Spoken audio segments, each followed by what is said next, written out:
அகில இந்திய வானொலியில் கேட்ட அந்த இன்று ஒரு தகவலின் குரல். ஒரு ஊர்ல ஒரு ராஜா இருந்தார். அவரு ஒரு நாள் காலையில அரண்மனையில மேல் மாடத்துல வந்து நின்றுகிட்டு இருந்தார். அப்போ ஒரு ஆள் வீதியில ரொம்ப வேகமா ஓடிக்கிட்டு இருக்கான். அதை ராஜா கவனிச்சார். அவன் மனசுல ஏதோ ஒரு தவிப்பு இருக்குங்கிறத புரிஞ்சுக்கிட்டார். உடனே அரண்மனை சேவகர்களை கூப்பிட்டார். அந்த ஆளை இங்க அழைச்சிட்டு வாங்க அப்படின்னார். இவங்க ஓடி போய் அந்த ஆளை அழைச்சிட்டு வந்தாங்க. மன்னர் முன்னாடி நிறுத்தினாங்க. மன்னர் அவனை நிமிர்ந்து பார்த்தார். எதுக்காக இவ்வளவு வேகமா ஓடிக்கிட்டு இருக்கிற அப்படின்னு கேட்டார். இதுக்கு அவன் சொன்னா, மன்னா, நம்ம கோட்டையின் வடக்கு வாசல் இருக்கு இல்லையா, அது ஓரமா ஒரு பெரிய பாறாங்கல் கிடக்கு. அதுக்கு அடியில நான் ஒரே ஒரு வெள்ளி நாணயத்தை புதைச்சி வச்சிருக்கேன். அது இப்போ எனக்கு தேவைப்படுது. என்னுடைய மனைவிக்கு ஒரு பரிசு வாங்கி கொடுக்க வேண்டியிருக்கு. அதுக்காக தான் அவசரமா ஓடிக்கிட்டு இருக்கிறேன் அப்படின்னா. மன்னர் யோசனை பண்ணார். அப்புறம் சொன்னார், அதுக்காகவா இப்படி ஓடுற? பரவாயில்ல, அதை பத்தி கவலைப்படாத. நான் உனக்கு 10 வெள்ளி காசுகள் தர்றேன், வாங்கிட்டு திரும்பி போ அப்படின்னார். இவன் தலையை சொரிஞ்சான். மன்னா, நீங்க கொடுக்கறத ரொம்பவும் மகிழ்ச்சியோட வாங்கிக்கிறேன். இருந்தாலும் அதுக்கப்புறம் அந்த வடக்கு வாசலுக்கு போய் அங்க இருக்கிற ஒரு நாணயத்தையும் எடுத்துக்கிட்டு போயிடுறேனே அப்படின்னானா. இத பாருப்பா, அந்த ஒரு நாணயத்தை மறந்துரு, உனக்கு 100 வெள்ளி நாணயங்கள் தரேன் இருக்கார். மன்னா, ரொம்ப மகிழ்ச்சி. உங்க மாதிரி தாராள குணம் வேற யாருக்கும் வராது. நீங்க கொடுக்கற 100 நாணயங்களையும் வாங்கிக்கிறேன். இருந்தாலும் வடக்கு வாசலுக்கு போய் அதையும் எடுத்துக்கிட்டா 101 ஆயிடுமே அப்படின்னானா. இத பாருப்பா, அந்த ஒரு நாணயத்தை மறந்துரு, அது எக்கேடாவது கெட்டு போட்டோம். நான் உனக்கு 100 பொற்காசுகள் தரேன், அதையாவது வாங்கிட்டு வந்த வழியிலேயே திரும்பி போடுன்னாராம். தங்க நாணயங்களே தரேன்னு சொல்றீங்க, தாராளமா வாங்கிக்கிறேன். இருந்தாலும் வடக்கு வாசலுக்கு போய் அப்படின்னு மறுபடியும் ஆரம்பிச்சான். அரசர் வந்து பொறுமை இழந்துட்டார். கடைசியா ஒரு முடிவுக்கு வந்துட்டார். இத பாருப்பா, உனக்கு என்னுடைய ராஜ்யத்திலேயே பாதியை கொடுத்துடுறேன், அப்படியாவது திருப்தியா திரும்பி போ அப்படின்னாராம். மன்னா, உங்களுடைய பெருந்தன்மைக்கு ஈடு இணையே கிடையாது. தேசத்திலேயே பாதி பிரிச்சு கொடுக்குறேன்னு சொல்றீங்க, அதனால உங்ககிட்ட ஒரு சின்ன வேண்டுகோள் அப்படின்னானா. சொல்லுன்னாராம் மன்னர் ஆர்வமா. இவன் மெதுவா ஆரம்பிச்சான். அப்படி இந்த ராஜ்யத்தை 2ஆ பிரிக்கிறப்போ அந்த வடக்கு வாசல் இருக்கிற பக்கத்தை என்கிட்டயே கொடுத்துருங்கோ அப்படின்னானா. மன்னர் அசந்து போயிட்டார். இந்த கதை எதுக்காகன்னு கேட்டா, மனம்ங்கிறது ஒரு குரங்குங்கிறத புரிஞ்சுக்கிறதுக்காகத்தான். உன்னை பிடிச்சுக்கிட்டா லேசில விடாது. அப்படிப்பட்ட மனச அறிவு தான் வழி நடத்தணும். அதுலதான் வாழ்க்கையின் வெற்றி அடங்கி இருக்குது. ஒரு சின்ன பையன் தெருவில் அழுதுகிட்டு இருந்தான். ஏன்பா அழுவுறேன்னு ஒரு பெரியவர் கேட்டார். 1 ரூபா காசை இங்க தொலைச்சுட்டேன் அப்படின்னா. சரி, அதுக்காக அழாத, அதுக்கு பதிலாக 10 ரூபா தரேன், இந்தா வச்சுக்கோன்னு கொடுத்தாரு. இந்த 10 ரூபாய வாங்கி சட்டப்பையில போட்டுக்கிட்டு அதை விட அதிகமா சத்தம் போட்டு அழ ஆரம்பிச்சுட்டான். மறுபடியும் ஏண்டா அழறேன்னு கேட்டார் பெரியவர். அந்த 1 ரூபாயும் கிடைச்சிட்டுதுன்னா இப்ப என்கிட்ட 11 ரூபா இருக்குமே, இப்ப 10 ரூபா தானே இருக்கு அப்படின்னு சொல்லிவிட்டு அழறான். சங்கீத வித்வான்கள்ல பல வகை உண்டு. சில குறிப்பிட்ட ராகங்களை பாடுறதுல அவங்களுக்கு பெருமை வர்றது உண்டு. ஆனா ஒருத்தர் இருந்தார், அவரால் ஒரு ராகத்துக்கே பெருமை வந்தது. அந்த ராகத்தை அவர் வாசிச்சு கேட்கணும் அப்படின்னு சொல்லுவாங்க. அது என்ன ராகம்னா தோடி ராகம். சரி, அந்த வித்வான் யாருன்னா அவர் தான் திருவாவடுதுறை ராஜரத்னம் பிள்ளை. பேராசிரியர் கல்கி ஒரு சமயம் தம்முடைய பத்திரிகையில் எழுதினாராம். அதை அப்படியே படிக்கிறேன் கேளுங்களேன். ஆகா, ஸ்ரீ ராஜரத்னம் பிள்ளையின் தோடி ஆலாபனையை முதலில் கேட்டபோது அவருடைய கற்பனையை விட்டு தள்ளுங்கள். நம்முடைய மனதில் என்னென்ன இன்பமயமான கற்பனைகள் எல்லாம் உதித்தன. குழந்தை தாயிடம் கொஞ்சம் குரலை கேட்டோம், அன்னை குழந்தையிடம் கொஞ்சம் குரலை கேட்டோம், ரதியும் மன்மதனும் பேசிக்கொண்ட காதல் மொழிகளை கேட்டோம், முருகன் சிவபெருமான் செவிகுளிர மொழிந்த உபதேசத்தை கேட்டோம், கலைமகள் கவிஞனுக்கு அருளிய ஆசி மொழிகளை கேட்டோம், நாரத முனிவருடைய தம்பூரா சுருதியை கேட்டோம், ராவணன் தன் எலும்பை ஒடித்து வீணையாகச் செய்து வாசித்த கானத்தை கேட்டோம், கானப் பறவைகளின் கலகல ஒலியை கேட்டோம், கோல குயில்களின் குரல் இனிமையை கேட்டோம். இப்படிலாம் பேராசிரியர் கல்கி விமர்சனம் எழுதியிருக்கிறார். திருவாவடுதுறை ராஜரத்னம் பிள்ளை அவர்களுடைய வாசிப்பை கேட்டுட்டு டி.என். ராஜரத்னம் பிள்ளை இறந்து போனார். அப்போ கவிஞர் கண்ணதாசன் எழுதினார், செவியனில் ஓடி எங்கள் சிந்தையில் ஓடி இந்த புவியெல்லாம் ஓடி நின்பார் பொங்கிய தோடி வேறிங்கு எவரிடம் போகும் ஐய இனியதை காப்பார் யாவர் அவிந்தனின் சடலத்தோடே அவிந்தது தோடிதானும் அப்படின்னு எழுதினாராம். அந்த அளவுக்கு அவருடைய தோடியை வந்து ரசித்தவர்கள் உண்டு. அதே மாதிரி தோடின்னா என்னன்னு தெரியாமலே அவரை ரசித்தவங்களும் அந்த காலத்தில் உண்டு. அதாவது ஒரு பெரிய சபையில் இவர் வாய்ச்சிக்கிட்டு இருக்கிறார். பாதியில் ஒரு பெரிய மனுஷன் உள்ளே வந்தார். அவர் உடம்புல பட்டு வேஷ்டி, ஜருகை, அங்கவஸ்திரம், வாயில் வெத்தலை, வாசனை புகையில, காதில் வைரக்கடுக்கன், கழுத்தில் தங்க சங்கிலி, கை விரல் பூரா மோதிரம், கையில் ஒரு வெள்ளி வெத்தலை புட்டி, உதவிக்கு 2 பேர் பக்கத்தில். இவ்வளவு பந்தாவோடு வரார் கச்சேரி கேட்கறதுக்கு. இப்படி வந்தவர் முதல் வரிசையில் வந்து உட்கார்ந்தார். வித்வான் வாசித்து முடித்ததும் இவர் அவரை பார்த்து, ஐயா, நீங்கள் தோடி வாசிக்கிறதுல ரொம்ப கெட்டிக்காரர்னு கேள்விப்பட்டிருக்கேன், அதை கேட்கறதுக்காக தான் மெனக்கிட்டு வந்திருக்கிறேன், அதை வாசிங்களேன் அப்படின்னாராம் இந்த பெரியவர்.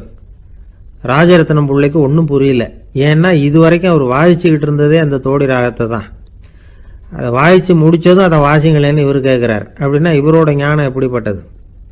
இவ்வளவும் கேட்டுட்டு இப்படி கேட்குறாரே அப்படின்னு அவர் யோசிச்சிருக்கிறார் ராஜரத்னம் பிள்ளை. உடனே என்ன பண்ணார் தெரியுமா? பக்கத்தில் ரொம்ப சாதுவாக சுருதி போட்டுக்கிட்டு இருந்த ஒரு முதுகில் ஓங்கி ஒரு குத்து விட்டாராம். அவருக்கு ஒன்றும் புரியல, எதுக்கு நம்மளை அடிக்கிறார் இவர், நம்மளை குத்துறாரு வித்வான்னு. அவர் அதிர்ச்சியால் இவர் நிமிர்ந்து பார்த்துருக்கார். அப்போ ராஜரத்னம் பிள்ளை சொன்னாராம், ஏய்யா, ஐயா பெரிய மனுஷன், என்னுடைய பரம ரசிகர், தோடி ராகம் கேட்கணுங்கிறதுக்காக இவ்வளவு தூரம் வந்திருக்கிறார், வந்து வரிசையில் உட்காந்துருக்கார். நீ இந்த சமயம் பார்த்து தோடி ராகம் வாசிக்கிற நாதஸ்வரத்தை வீட்டில் வச்சுட்டு வந்துட்டியே, இப்போ ஐயாவுக்காக அந்த ராகத்தை நான் எப்படி வாசிக்கிறது அப்படின்னு சொல்லிவிட்டு மறுபடியும் முதுகில் ஒரு அடி கொடுத்தாராம். அடி வாங்கினவருக்கே சிரிப்பை அடக்க முடியலையா. என்னுடைய நண்பர் ஒருத்தர், அவருக்கு ஜாதகத்தில் நம்பிக்கை உண்டு. அவரே ஜோசியம்லாம் பார்ப்பார். என்ன சார் இந்த காலத்தில் இதையெல்லாம் நம்பிக்கிட்டு இருக்கீங்களே அப்படின்னு கேட்டா, உங்களுக்கு ஒன்றும் தெரியாது சார், இந்த உலகத்தில் ஒவ்வொருத்தரும் அவங்கவங்க செய்கிற நல்லது கெட்டதுக்கு தகுந்த பலனை அனுபவிச்சே தீரணும் பார். அது மட்டும் இல்லை, ஒருத்தன் செத்துட்டா கூட அவன் செஞ்ச பாவ புண்ணியங்கள் கூடவே போய்கிட்டு இருக்கோம் பார். அது எப்படி கூட போவோம் அப்படின்னு குதர்க்கமாக கேட்டா, அதுக்கு அவர் ஒரு கதை சொன்னார். அது ரொம்ப சுவாரஸ்யமா இருந்தது. அது என்ன கதைன்னா, ஒரு ஊர்ல ஒருத்தர் இருந்தாராம். அவர் ஜோசியம் பார்க்கறதுல ரொம்ப கெட்டிக்காரரான். ஒருத்தருடைய தலைமுடியை மட்டும் அவர்கிட்ட காட்டினா போதும், அதை மட்டும் பார்த்துட்டு அவருடைய ஜாதகத்தையே அலசி போடுவாராம். அப்பேற்பட்ட திறமை. அந்த ஆள் ஒரு சமயம் கன்னியாகுமரி கடற்கரைக்கு போயிருந்திருக்கார். அங்க கரை ஓரமா ஒரு மண்டை ஓடு கிடந்திருக்கு. அதை எடுத்து பார்த்திருக்கார். அந்த மண்டை ஓட்டை வச்சுக்கிட்டே அதோட ஜாதகத்தை அலசியிருக்கார். இந்த மண்டை ஓட்டுக்கு உரிய ஆசாமி வாழ்க்கையில ரொம்ப கஷ்டப்பட்டிருக்கணும், நிறைய கஷ்டத்தை அனுபவிச்சிருக்கணும். அது தாங்க முடியாம தான் கடல்ல விழுந்து தற்கொலை பண்ணிட்டு இருக்கான் அப்படிங்கிறத அவரு கணிச்சுட்டார். இருந்தாலும் இந்த மண்டை ஓடு இன்னமும் அனுபவிக்க வேண்டியது பாக்கி இருக்கு அப்படிங்கிறத அவர் உணர்ந்தாராம். அது சரி, ஒருத்தன் உயிரோடு இருக்கிற வரைக்கும் நல்லது கெட்டதை அனுபவிக்க முடியும், செத்ததுக்கு அப்புறமும் பாக்கி இருக்குன்னா அதை எப்படி அனுபவிக்கிறது? இந்த மண்டை ஓட்டுக்கு இன்னும் கொஞ்சம் பாக்கி இருக்குங்கிறது அவருக்கு புரிஞ்சதே தவிர அதோட அர்த்தம் என்னங்கிறது சரியா விளங்கல. சரி, இதை இன்னும் கொஞ்சம் விவரமா ஆராய்ச்சி பண்ணுவோம் அப்படின்னு நினைச்சுக்கிட்டு அதை தன்னுடைய வீட்டுக்கு எடுத்துட்டு போயிட்டார். அந்த மண்டை ஓட்டை ஒரு பெட்டியில வச்சு பூட்டினார். தன்னுடைய தனி அறையில அதை பத்திரமா வச்சுக்கிட்டார். தினமும் ராத்திரி ஆனதும் தன்னுடைய மனைவியை பார்த்து, நீ போய் பூஜை அறையில தனியா படுத்துக்க அப்படின்னு சொல்லிவிட்டு தினம் ராத்திரி 12 மணிக்கு பெட்டியை திறந்து அவர் பார்ப்பார். மண்டை ஓடு அப்படியே இருந்தது தவிர இன்னும் கொஞ்சம் பாக்கி இருக்குங்கிறதுக்கு அர்த்தம் அவருக்கு விளங்கல. அந்த மண்டை ஓட்டுக்கு இன்னும் என்ன பாக்கி இருக்க போகுது? இப்படியே ஒரு 10 நாள் போச்சு. அந்த வீட்டம்மாவுக்கு சந்தேகம் வந்துட்டுது. நம்ம வீட்டுக்காரரு நம்மளை தனியா ஏன் தூங்க சொல்றார் அப்படிங்கிற சந்தேகம். உடனே பக்கத்து வீட்டு அம்மா கிட்ட விஷயத்த சொல்லியிருக்கிறாங்க. அந்த அம்மா உடனே, நீ கவலைப்படாத, நான் கண்டுபிடிச்சு சொல்றேன் அப்படின்னு சொல்லிவிட்டாங்களாம். அன்னைக்கு ராத்திரியே ஜன்னல் வழியா எட்டி பார்த்துருக்குறாங்க. இந்த ஆள் மண்டை ஓட்டை கையில வச்சுக்கிட்டு அது திருப்பி திருப்பி பார்த்துக்கிட்டு இருக்கிறான். அதை பார்த்துட்டாங்க. மறுநாள் காலையில அவரோட மனைவியை பார்த்தாங்க. ஏம்மா, உன் வீட்டுக்காரருக்கு நீ முதல் மனைவியா 2வது மனைவியா அப்படின்னு கேட்டாங்களாம். எனக்கு தெரிஞ்ச வரைக்கும் நான் ஒருத்தி தான் அவருடைய மனைவி அப்படின்னாங்களாம் அவங்க. அப்படி இல்லை, நீ அவருக்கு 2வது மனைவி. முதல் மனைவியின் மண்டை ஓட்டை தான் அவர் தினமும் ராத்திரியில் எடுத்து பார்த்துக்கிட்டு இருக்கிறார் அப்படின்னாங்க அடுத்த வீட்டு அம்மா. அப்படியா விஷயம் அப்படின்னு சொல்லிவிட்டு கணவன் வீட்டில் இல்லாத நேரமா பார்த்து அந்த மண்டை ஓட்டை எடுத்து கொண்டாந்து ஒரு உரல்ல போட்டு உலக்கையால குத்தி நொறுக்க ஆரம்பிச்சிட்டாங்க. வெளியில போயிருந்த அந்த ஆள் அப்பதான் உள்ள நுழைஞ்சார். மண்டை ஓடு உலக்கை கிட்ட குத்து வாங்கிட்டு இருக்கு. அது அனுபவிக்க வேண்டியது இன்னும் கொஞ்சம் பாக்கி இருக்குங்கிறதுக்கு அர்த்தம் எனக்கு இப்பதான் புரிஞ்சுது அப்படின்னாராம் அவர். இந்த கதையிலேருந்து நாம இன்னொரு நீதியையும் புரிஞ்சுக்கணும். அதாவது நம்ம வீட்டை பத்தி நமக்கு புரியாததெல்லாம் அடுத்த வீட்டுக்கு. ஒரு ஊர்ல ஒரு ஆள் இருந்தான். நிறைய பணம் சேர்த்தான். அவனுக்கு சம்பாதிக்க தெரியுமே தவிர செலவு பண்ண தெரியாது. மகா கஞ்சன்.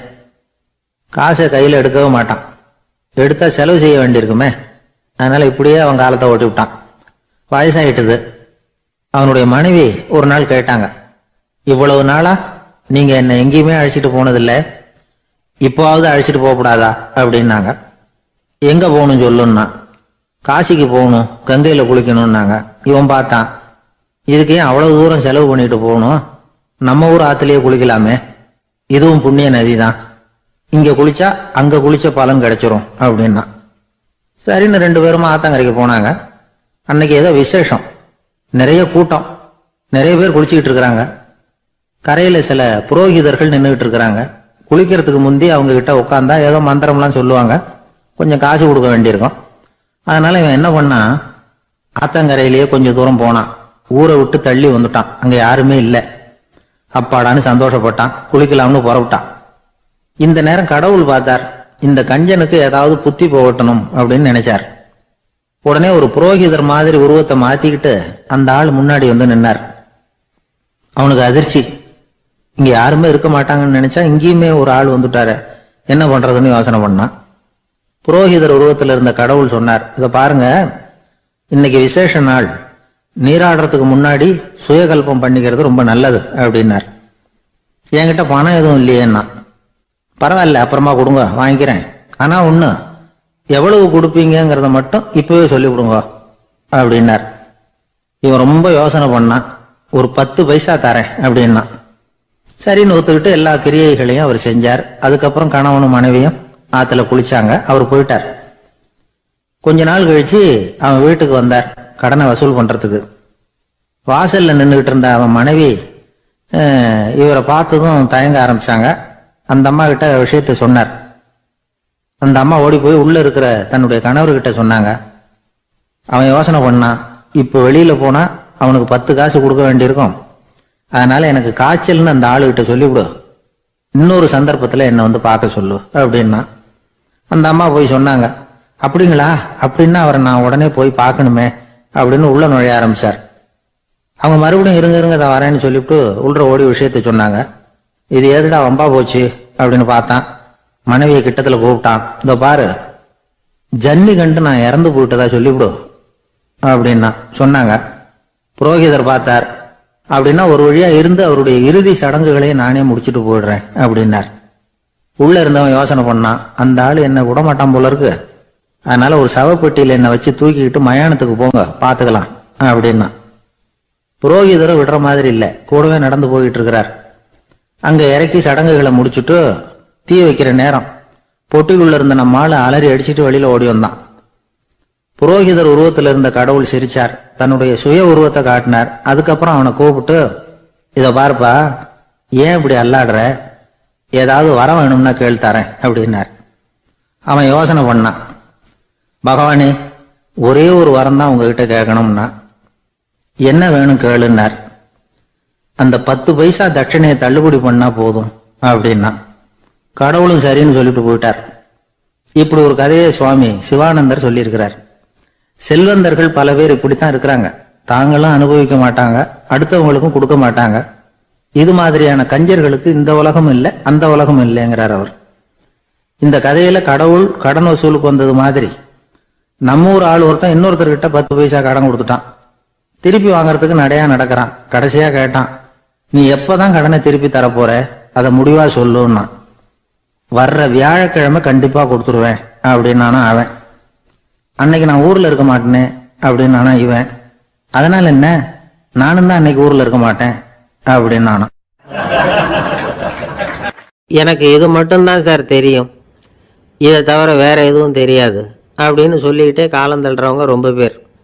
அவங்க எல்லாம் கஷ்டப்பட வேண்டியிருக்கும். ஒருத்தர் தன்னுடைய தொழிலில் ரொம்ப கெட்டிக்காரராக இருக்கலாம். அதுக்காக எப்பவும் அதே ஞாபகத்தில் இருந்துக்கிட்டு உலகியல் அறிவு இல்லாமல் இருந்துடக்கூடாது. அது ஆபத்து. இதுக்காக நம்ம தாத்தா பாட்டிலாம் ஒரு கதை சொல்லுவாங்களே, கேள்விப்பட்டிருக்கீங்களா?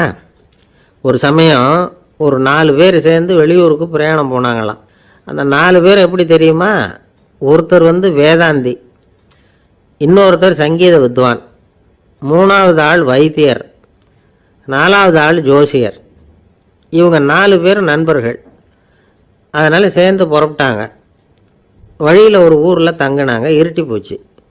அதனால் இன்றைக்கி ராத்திரி இங்கேயே தங்கி இருந்துட்டு நாளைக்கு புறப்படலாம் அப்படின்னு தீர்மானம் பண்ணாங்க. சாப்பாட்டுக்கு என்ன பண்ணுறது? அங்கேயே கடத்தெருவுக்கு போய் சாமான்லாம் வாங்கியாந்து சமைச்சு சாப்பிட்லாம்னு முடிவு பண்ணாங்க.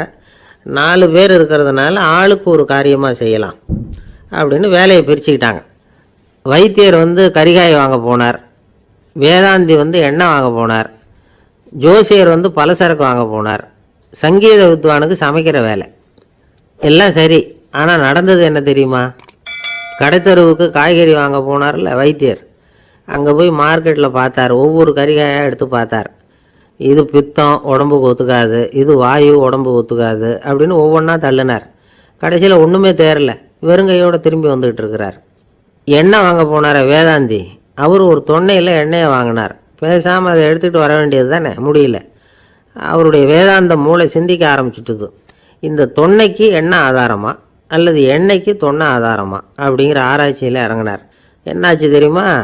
அப்படி கவுத்து பார்த்தார். வாங்கின எண்ணெய் பூராவையும் வழியில் கொட்டிவிட்டு வெறும் தொன்னையோடு சேர்ந்தார்.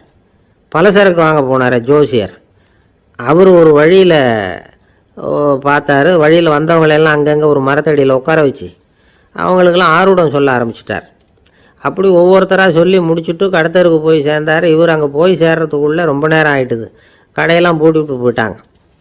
என்ன செய்கிறது? அவரும் வெறுங்கையோடு திரும்பி சேர்ந்தார். சரி, இவங்க கதை தான் இப்படி ஆச்சு. அங்கே சமைக்கிறதுக்காக உட்காந்துருந்தார் சங்கீத வித்வான், அவர் கதை என்னாச்சு தெரியுமா? அங்கே அவர் அடுப்பை பற்ற வச்சு ஒலையை கொதிக்க வச்சார். அதாவது ஒரு பானையில் தண்ணியை ஊற்றி அடுப்பில் வச்சார். அது கொதிக்க ஆரம்பிச்சிது. தண்ணி கொதிக்கிற சத்தம் இருக்குதுல்ல, அது இவருக்கு தாளம் போடுறது மாதிரி இருந்தது. ஒரே குஷி, பாட ஆரம்பிச்சிட்டார். பாடிக்கிட்டே உற்சாகமாக கையில் இருந்த கரண்டியால் அந்த பானையில் தட்டினார், தாளம் போடுறதா நினச்சிக்கிட்டு. அவ்வளவுதான், பானை பட்டுன்னு உடஞ்சி போச்சு. தலையில் கையை வச்சுக்கிட்டு அவரும் உட்காந்துட்டார். எந்த தொழில் தெரிஞ்சாலும் சரி, அதை புத்திசாலித்தனமாக பயன்படுத்த தெரியலன்னா ஆபத்து தான். அதுக்காக தான் இந்த கதை. ஒரு பஸ்ஸு டிரைவர் ரொம்ப கெட்டிக்காரர். பஸ்ஸை ரொம்ப திறமையாக ஆபத்து இல்லாமல் ஓட்டினதுக்காக பரிசுலாம் வாங்கினவர். அவரே ஒரு படகு ஓட்டுறதுக்காக அழைச்சிட்டு போயிருக்கிறாங்க, மோட்டார் படகு. அதையும் ரொம்ப திறமையாக தான் ஓட்டிகிட்டு போயிருக்கிறாரு. நடுக்கடலில் போனதும் படகு நின்று போச்சு. மோட்டாரில் ஏதோ கோளாறு. என்ன செய்யலாம் அப்படின்னு அந்த டிரைவரை கேட்டிருக்கிறாங்க படகுல இருந்தவங்கெல்லாம். அப்போ அவர் சொன்னாராம், கவலைப்படாதீங்க, ஒன்றும் பிரச்சனை இல்லை, எல்லோரும் கொஞ்சம் கீழே இறங்கி பின்னாடி தள்ளுங்க, மோட்டார் ஸ்டார்ட் ஆகிடும் அப்படின்னாராம். ஒரு ஊரில் ஒரு இளைஞன் இருந்தான். ஒரு நாள் அவன் ஒரு குருவை தேடிட்டு புறப்பட்டான். ஊரை விட்டு வெளியில் போனான். போகிற வழியில் ஒரு காடு. அந்த காட்டில் ஒரு மரத்தடியில் ஒரு பெரியவர் உட்காந்துருக்கிறார். அமைதியாக மௌனமாக அவர் அமர்ந்திருக்கிறார். இந்த பெரியவரை விசாரிக்கலாம், குருவை தேடி கண்டுபிடிக்கிறதுக்கு இவர் ஏதாவது ஒரு வழி சொல்லி கொடுப்பார் அப்படின்னு நினச்சிக்கிட்டு அவரை நெருங்கினான். ஐயா, எனக்கு ஒரு குரு தேவை, எங்கே கிடைப்பார்? அவரை எப்படி அடையாளம் கண்டுபிடிக்கிறது? அதை பற்றி ஏதாவது விவரம் சொன்னீங்கன்னா நான் கண்டுபிடிச்சிக்குவேன் அப்படின்ட்டுருக்கான். பெரியவர் நிமிர்ந்து பார்த்தார். தம்பி, அது ரொம்ப சுலபம். அவர் வயசானவராக இருப்பார், என்னை விட சுமார் 30 வயசு அதிகமாக இருக்கும். அவர் ஒரு மரத்தடியில் தான் உட்காந்துருப்பார் அப்படின்ட்டுருக்கான். சரிங்க பெரியவரே, அது என்ன மாதிரியான மரம், எப்படி இருக்கும் அப்படின்னு கேட்டிருக்கான். பெரியவர் அந்த விவரங்களையும் சொல்லியிருக்கிறாரு. அது மட்டும் இல்லை, சந்திக்கிற நாள், நேரம், வினாடி முதற்கொண்டு எல்லா விவரங்களையும் துல்லியமாக சொன்னாராம். இவ்வளவு விவரங்களை இவரால் எப்படி சொல்ல முடியுது அப்படின்னு இவனுக்கு ஆச்சரியம். இருந்தாலும் அந்த பெரியவர் கடைசியாக ஒரு விவரம் சொன்னார். அது என்ன தெரியுமா? எப்படியும் நீ அவரை சந்திக்கிறதுக்கு ஒரு 30 வருஷம் ஆகும் அப்படின்னு சொல்லிவிட்டாராம். ரொம்ப நன்றிங்க பெரியவரே அப்படின்னு சொல்லிவிட்டு அந்த இளைஞன் புறப்பட்டுருக்கான். இப்போ அவனுக்கு குரு பற்றின விவரம் எல்லாம் கிடைச்சிட்டுது, சந்திக்கிற நேரமும் தெரிஞ்சுட்டுது. ஆனால் 30 வருஷம் அவரை தேடி அலைய வேண்டியிருக்குமே. அவன் தேட ஆரம்பித்தான். காடு மலை எல்லாம் சுற்றி அலைஞ்சான். பல வருஷங்கள் தேடினான், அழுத்து போயிட்டான். கடைசியில் அவனுக்கும் வயசாகிட்டுது. கடைசியில் தன்னுடைய சொந்த ஊருக்கே திரும்பி போய்கிட்டு இருந்தான். அங்கே ஒரு மரத்தடியில் அவன் தேடிக்கிட்டு இருந்த குருநாதர் கிடைச்சார். யார் அவருன்னா, 30 வருஷத்துக்கு முன்னாடி வழி சொல்லி கொடுத்தாருல அதே பெரியவர். அவருக்கு இப்போ 30 வயசு அதிகமாக இருந்தது. அதே மரம். அன்னைக்கு பெரியவர் சொன்ன அடையாளம் இப்போ பொருத்தமாக இருந்தது. இப்போ அந்த பெரியவர் சொன்னார், சரியாக வந்து சேர்ந்துட்டேன், வா, உனக்காக தான் நான் இவ்வளவு காலமும் காத்துக்கிட்டு இருந்தேன் அப்படின்னாரான். என்ன சொல்கிறீங்கன்றிருக்கான். 30 வருஷத்துக்கு முன்னாடி என்கிட்ட வந்தியே, அப்போவே என் காலம் வந்து முடிஞ்சு போயிருந்தது. அப்போவே என்ன உனக்கு அடையாளம் தெரியல, அதனால் இவ்வளவு காலம் உனக்காக காத்துட்டு இருக்கும்படி ஆயிட்டுது அப்படின்னாராம். ஐயா, அப்போவே நீங்கள் சொல்லியிருக்கலாமே, இதுதான் 30 வருஷம் கழித்து நீ சந்திக்க போகிற இடம், நான் தான் உன்னுடைய குரு அப்படின்னு சொல்லியிருக்கலாமே அப்படின்ட்டுருக்கான். அந்த பெரியவர் சிரிச்சுக்கிட்டே இதுக்கு பதில் சொன்னாராம், நான் எவ்வளவோ விவரமாக தான் சொன்னேன், நீ சரியாக புரிஞ்சிக்கல. காரணம், அப்போ நீ போதுமான அளவுக்கு பக்குவம் பெற்றிருக்கவில்லை, அதனால் புரியும் சக்தி இல்லாமல் போயிட்டுதப்போ 30 ஆண்டு காலம் நீ அலைஞ்சி தெரிஞ்சிருக்கிற, அது காரணமாக இப்போ உனக்கு அந்த பக்குவம் வந்துட்டுது, அதனால தான் அடையாளம் காண முடிஞ்சது, நானே உன்னுடைய குரு அப்படின்னாராம். இதுலேருந்து என்ன தெரியுதுன்னா, ஆன்மீகத்தில் மாணவனாக சேர்றதுக்கு கூட ஒரு பக்குவத்தன்மை தேவைப்படுது. ஒரு பெரிய ஞானி, அவர்கிட்ட சீடனாக இருக்க ஒருத்தன் வந்தான், எதிரில் நின்னான். ஞானி அவனை வெகு நேரம் உற்று பார்த்தார். அப்புறம் சொன்னார், சீடனாக இருக்கிறது ரொம்ப சிரமம்னார். நான் தயாராக இருக்கிறேன்னா. அது இன்னமும் சிரமமாச்சே, இங்கே வந்து குருவாக இருக்கிறது மட்டுமே சுலபம் அப்படின்னாராம். அப்படின்னா நான் குருவாகவே ஆயிடுறேன் அப்படின்னானா. இது போலவே இந்த காலத்தில் கதை ஒன்று உண்டு. ஒரு பள்ளிக்கூடத்தில் வகுப்பு ஆசிரியர் மாணவனை திட்டிக்கிட்டு இருந்தார். டேய், நீ 100க்கு 10 மார்க்கு தான் வாங்கிக்கிட்டு இருக்க, இவ்வளவு மோசமாக நீ படித்தா கடைசியில் மாடு மேய்க்கிறது கூட லாய்க்கு இல்லாதவனா ஆகிடுவேன், அதுக்கப்புறம் என்ன செய்ய போகிறேன் அப்படின்னாராம். பையன் தலையை சொரிஞ்சிக்கிட்டே சொன்னானா, சார் அப்படின்னா ஒன்று செய்கிறேன் அப்படின்னானா. இவர் கேட்டிருக்கார், என்ன செய்ய போகிறேன்னு. வேற என்ன சார், உங்களை மாதிரி ஒரு ஆசிரியர் ஆகிடுறேன் அப்படின்னானா. இமயமலை அடிவாரத்தில் ஒரு மடம். அங்கே ஒரு சன்னியாசி இருந்தார். அவர்கிட்ட ஒருத்தர் வந்தார். சுவாமி, ஆசையை உதற நினைக்கிறேன், முடியல, ஒட்டிக்கிட்டே வருது அப்படின்னாராம். இப்படி உட்கார, ஒரு கதை சொல்கிறேன் அப்படின்னு சொல்லி அவர் சொல்ல ஆரம்பித்தாராம். அவர் சொன்ன கதை என்னென்னா, ஒரு ஊரில் ஒரு ஆள் இருந்தான். அவன் பேர் குப்புசாமி. அவன்கிட்ட எப்பவும் ஒரு பழைய தொப்பி இருக்கும், விடவே மாட்டான். அதனால் அவனை எல்லோரும் தொப்பி சாமி அப்படின்னு தான் கூப்பிடுறது வழக்கம். ஒரு புது தொப்பி வாங்கிக்கப்படாதாப்பா அப்படின்னு நண்பர்கள்லாம் சொல்லி பார்த்தாங்க. பணத்துக்கு எங்கே போவேன் அப்படின்னு விட்டானா. பணம் வச்சுருக்கான், செலவு பண்ண மனசு வரல, மகா கஞ்சன். பழைய பாட்டில்கள்லாம் வாங்கி விற்றுக்கிட்டு இருந்தான்.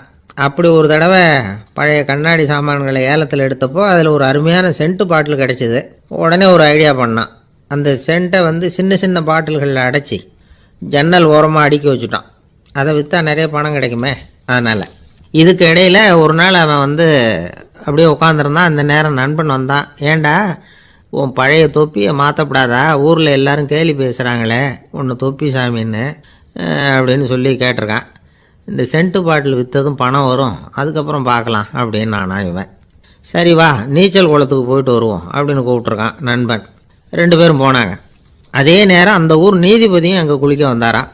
அவர்கிட்ட இருந்தது விலை வசந்த ஒரு புது தொப்பி. அதை அங்கே இருந்த ஸ்டாண்டில் மாட்டிவிட்டு குளிக்க போனார். இதுக்கிடையில் குப்புசாமி குளிச்சுட்டு வந்தான். அவனுடைய பழைய தொப்பியை காணலை. அந்த புது தொப்பியை பார்த்தா இது நண்பனுடைய வேலை தான் அப்படிங்கிறதாக புரிஞ்சுக்கிட்டு அதை எடுத்து மாட்டிகிட்டு வந்துட்டான். நீதிபதி குளிச்சுட்டு வந்து பார்க்குறாரு, தொப்பியை காணும். போலீஸில் புகார் கொடுத்தார். அவங்க வந்து தேடினாங்க. ஒரு மூலையில் பழைய தொப்பி கிடச்சிது. அடடா, இது நம்ம குப்புசாமியோட தொப்பி இல்லையா அப்படின்னு நானா ஒருத்தன். உடனே அவன் வீட்டுக்கு தேடிட்டு போயிருக்காங்க. அங்கே போய் பார்த்தா புது தொப்பி அங்கே இருக்குது. உடனே அவனுக்கு 1000 ரூபா அபராதம் போட்டாங்களாம்.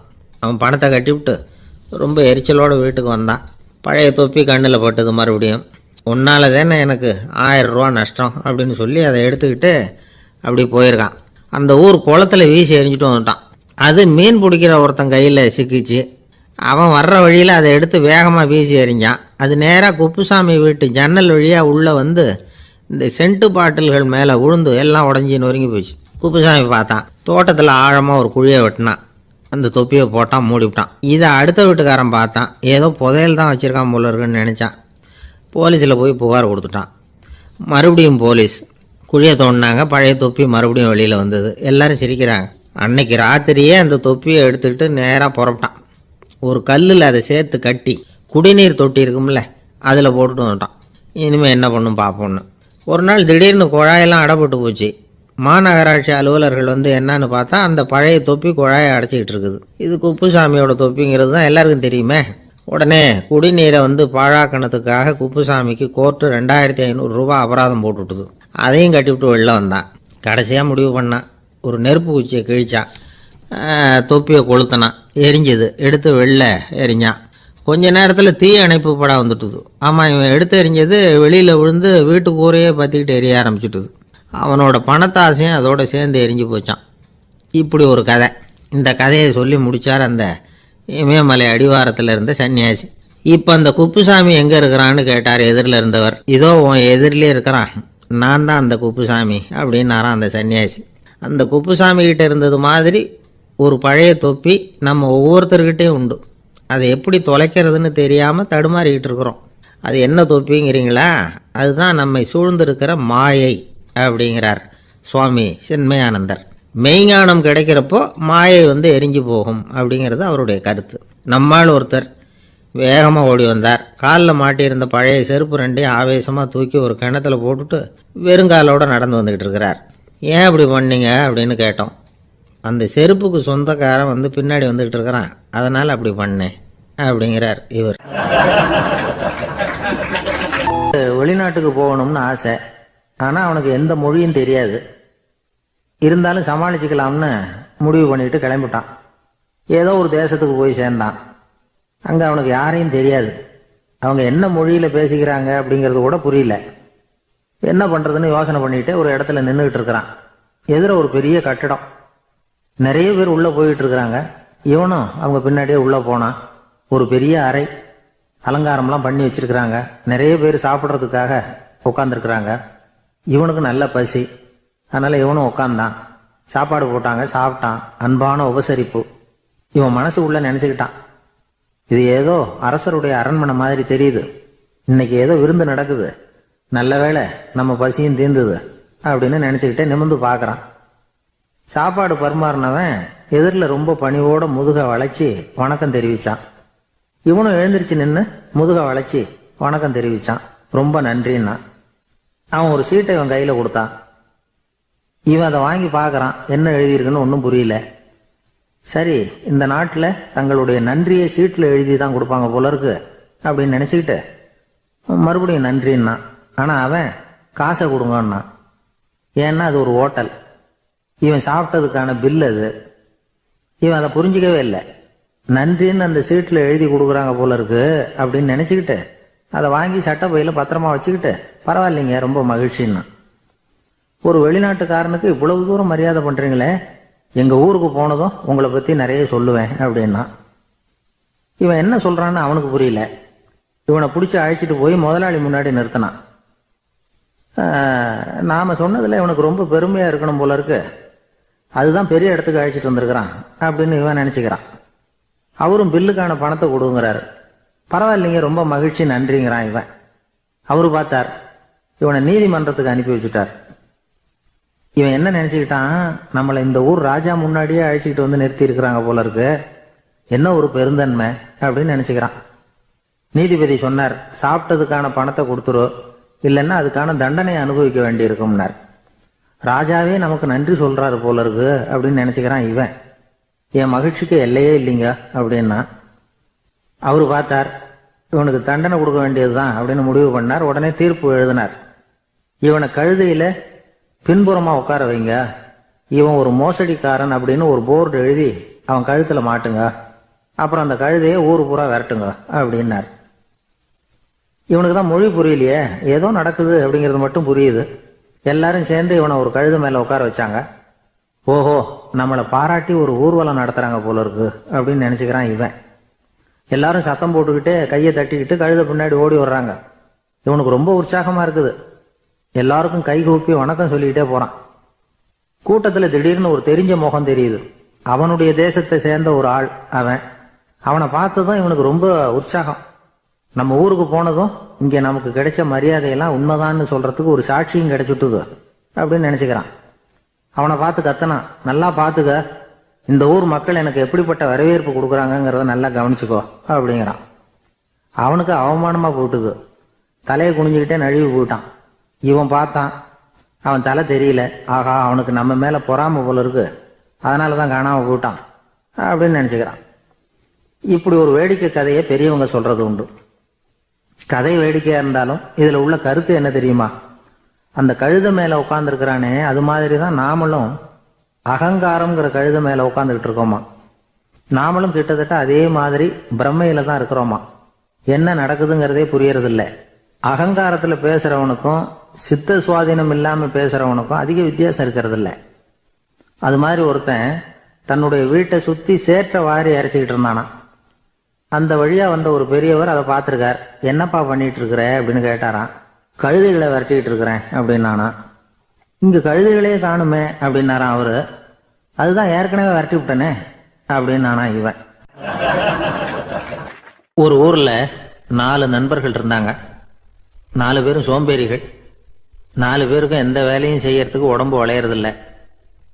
இருந்தாலும் சோம்பேறித்தனத்தில் ஒருத்தருக்கு ஒருத்தர் கொஞ்சம் வித்தியாசம் உண்டு. அதுக்கு தகுந்த மாதிரி அவங்களுக்கு பேர் அமைஞ்சு போச்சு. ஒருத்தன் கால் சோம்பேறி, இன்னொருத்தன் அரை சோம்பேறி, அடுத்தவன் முக்கால் சோம்பேறி, கடைசி ஆள் முழு சோம்பேறி. இவங்க 4 பேரும் நண்பர்கள். அப்புறம் எப்படி காரியம் நடக்கும்? 4 பேரும் ஒரு வீதியில் அப்படியே நடந்து போய்கிட்டு இருக்கிறாங்க. நல்ல பசி. எங்கேயாவது சோறு போடுவாங்களா அப்படின்னு பார்த்துக்கிட்டே வந்தாங்க. அவங்க வந்த வழியில் ஒரு ரூபா காசு கிடந்தது தரையில். அவங்க கண்ணில் அது பட்டுது. ஆனாலும் அதை குனிஞ்சு எடுக்கணுமே, அதுக்கு சோம்பேறித்தனம். முழு சோம்பேறி பார்த்தான். பக்கத்தில் வந்துக்கிட்டு இருந்த முக்கால் சோம்பேறிக்கிட்ட சொன்னானா, டேய் அதை கொஞ்சம் குனிஞ்சு எடுறா அப்படின்னானா. அவன் என்ன பண்ணான் தெரியுமா? அதுக்கு அடுத்தபடியாக வந்த அரை சோம்பேறிக்கிட்ட சொன்னானா, டேய் நீ அதை கொஞ்சம் குனிஞ்சு எடுறா அப்படின்னானா. அவன் இவனை விட மோசம். அடுத்தவங்ககிட்ட சொல்லியிருக்கிறான். அவனும் குனியறதுக்கு தயாராக இல்லை. ஆக கூடி கடைசியில் யாருமே காசை எடுக்கலை. என்னத்துக்கு அனாவசியமாக உடம்ப வளைச்சிக்கணும் அப்படின்னு எல்லாரும் பேசாமல் வந்துட்டாங்க. அவங்க பாட்டுக்கு நடந்து வந்துக்கிட்டே இருக்கிறாங்க. எதிரில் ஒருத்தன் வாழைப்பழத்தை வண்டியில் வச்சு தள்ளிக்கிட்டே வந்தான். ரூபாய்க்கு 4 பழம்னு கூவி விற்றுக்கிட்டே வர்றான். இப்போ அந்த முழு சோம்பேறி சொன்னானா, டேய் வழியில் கிடந்ததை 1 ரூபா, அதையாவது எடுத்துக்கிட்டு வந்திருந்தா இப்போ இந்த பழத்தை வாங்கி ஆளுக்கு ஒன்று சாப்பிடலாமே அப்படின்னானா. ஆமாம் சாப்பிட்ருக்கலாமே அப்படின்னாங்களாம் மற்றவங்களும். ஆனாலும் திரும்பி போய் அதை எடுக்கணும்னு யாருக்கும் தோணலை. பேசாமல் சோர்ந்து போய் நடந்து வந்தாங்களாம். இருட்டி போச்சு. வழியில் ஒரு கோவில். சரி இங்கேயே படுத்து தூங்குவோம் அப்படின்னா ஒருத்தன். அதுதான் சரின்னாங்க மற்றவங்களும். அப்படியே மண்டபத்தில் படுத்துட்டாங்க. கோவில் அர்ச்சகர் வேலையெல்லாம் முடிச்சுவிட்டு வெளியில் வந்திருக்காரு. இவங்கள பார்த்தாராம். ஏன் இப்படி சோர்ந்து போய் கிடக்குறீங்க அப்படின்னு விசாரிச்சிருக்காரு. 2 நாளாச்சுங்க நாங்கள் சாப்பிட்டு அப்படின்னாங்களாம். அவர் உடனே ஐயோ பாவம் அப்படின்னு சொல்லி பானை, விறகு, அரிசி, தண்ணி எல்லாம் கொடுத்து நீங்களே சமையல் பண்ணி சாப்பிட்டுக்குங்க அப்படின்னு சொல்லிவிட்டு போயிட்டார். இந்த 4 பேருக்கும் சமையல் பண்ணி சாப்பிடணும்னு ஆசையாக தான் இருந்தது. ஆனால் அடுப்பு பற்ற வைக்கணுமே, அதுக்கு தீப்பெட்டி வேணுமே. தீப்பெட்டி இல்லை. இப்போ முழு சோம்பேறி ஆரம்பித்தான். அடுத்தவனை பார்த்து, டேய் கடைக்கு போய் ஒரு தீப்பெட்டி வாங்கிட்டு வாயேன் அப்படின்னு நானா. அவன் வழக்கம் போல் அடுத்தவங்ககிட்ட சொல்லியிருக்கான். அவன் அதுக்கு அடுத்தவங்ககிட்ட சொல்லியிருக்கிறான். கடைசியாக கால் சோம்பேறிக்கிட்ட வந்து சேர்ந்தது. அவனும் அது நம்மால் முடியாது அப்படின்னு பேசாமல் இருந்துட்டான். இப்போ தீப்பெட்டி வேணுமே, அதுக்கு என்ன பண்ணுறது? அவங்களுக்குள்ளே பேசி ஒரு முடிவுக்கு வந்தாங்களாம். அதாவது யார் முதல்ல வாயை திறந்து பேசுகிறாங்களோ அவங்க தான் தீப்பெட்டி வாங்கிறதுக்கு போகணும் அப்படின்னு. அவ்வளவுதான். உடனே 4 பேரும் வாயை கெட்டியாக மூடிக்கிட்டு படுத்துக்கிட்டாங்க. அவங்க சமையல் பண்ணி சாப்பிட்டாங்களா என்ன அப்படிங்கிறது அர்ச்சகருக்கு தெரியல. சரி பார்த்துட்டு வரலாமேன்னு வந்தார். வந்து பார்க்குறாரு, இவங்க 4 பேரும் அசையாமல் படுத்து கிடக்குறாங்க. அர்ச்சகர் பயந்துட்டார். ஒருவேளை பசி தாங்காமல் செத்து போட்டாங்களோ அப்படிங்கிற பயம், அல்லது நாம் கொடுத்த உணவுப் பொருளில் ஏதாவது விஷம் கலந்துருக்குமோ அப்படின்னும் பயந்தார். அப்படின்னா நம்ம மேலே பழி வந்துருமே அப்படின்னு நினச்சி நடுங்க ஆரம்பிச்சுட்டார். அப்புறம் அவரும் ஒரு முடிவுக்கு வந்தாராம். கோவிலுக்கு பக்கத்துலேயே ஒரு பெரிய குழி இருந்தது. அதில் ஒவ்வொருத்தரையா இழுத்துக்கிட்டு போய் போட்டார். கொஞ்சம் மண்ணை தள்ளினார். காலால் மிதிச்சார். அவர் மிதித்த மிதி ஒருத்தன் அடி வயத்தில் போட்டுவிட்டுது. அவன் உடனே வலி தாங்காமல் ஐயோ அம்மான்னு அலறினான். உடனே நடந்தது என்ன தெரியுமா? மற்ற 3 பேரும் துள்ளி எழுந்திரிச்சாங்களாம். அவனை பார்த்து நீ தாண்டா தீப்பெட்டி வாங்க போகணும், நீ தாண்டா வாங்க போகணும், நீ தான் சத்தம் போட்ட அப்படின்னு சொல்லி ஆரம்பிச்சிட்டாங்களாம். அர்ச்சகர் பார்த்தார். இது பேய் மாதிரி தெரியுதுன்னு நினச்சிக்கிட்டு ஒரே ஓட்டமாக ஓடி போட்டாராம். கிராமப்புறங்களில் இப்படி ஒரு கதையை சொல்கிறது உண்டு. சோம்பல்ங்கிறது நம்ம முன்னேற்றத்துக்கு பெரிய தடை அப்படிங்கிறத நாம் புரிஞ்சுக்கணும். அதுதான் இந்த கதை சொல்கிற நீதி. ஒரு பள்ளிக்கூடத்துல ஒரு புதுமையான போட்டி நடந்துதான். அதாவது சோம்பேறித்தனத்துக்கு பரிசு. அதுல 2வது பரிசு யாருக்குன்னு அறிவிச்சாங்க. ஒரு பையன் எழுந்திருச்சு மெதுவா நடந்து போய் பரிசை வாங்கிட்டான். அடுத்தது முதல் பரிசு யாருக்கு அப்படின்னு அறிவிச்சாங்களாம். அவன் கடைசி வரிசையிலிருந்து கத்தனானா, ஐயா அதையும் அந்த பையன் மூலமாவே கொடுத்து அனுப்பி வச்சிருங்க, இங்க வந்தது நான் வாங்கிக்கிறேன் அப்படின்னு நானா.